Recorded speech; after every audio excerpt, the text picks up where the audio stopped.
ఇంట్లో కూర్చొని లక్షలు ఖరీదైన కార్లు, ఒక్క రూపాయి పెట్టుబడి లేకుండా వ్యాపారం. ఇదే కదా డ్రాప్ షిప్పింగ్ గురించి మీరు విన్నది.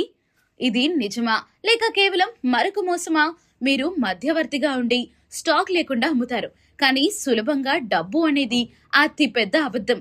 90% మంది ఫెయిల్ అవుతున్నారు ఎందుకంటే మీ వ్యాపారాన్ని కూల్చేసే 3 సీక్రెట్ సమస్యలున్నాయి.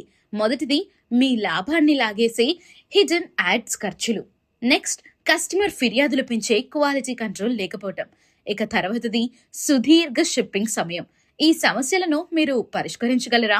డ్రాప్ షిప్పింగ్ లో ఎలా గెలవాలో తెలుసుకోవాలంటే, ఈ 3 సమస్యల గురించి బయటపడాలంటే మీరు సమస్యను పరిష్కరించి అంటే ప్రాబ్లమ్ సాల్వింగ్ ఉత్పత్తిని, స్థానిక సప్లయర్లను ఎంచుకోవాలి. ఈ సీక్రెట్ ట్రిక్స్ మరియు చట్టపరమైన చిక్కుల గురించి పూర్తి వివరంగా తెలుసుకోవాలంటే పూర్తి వీడియో చూడండి.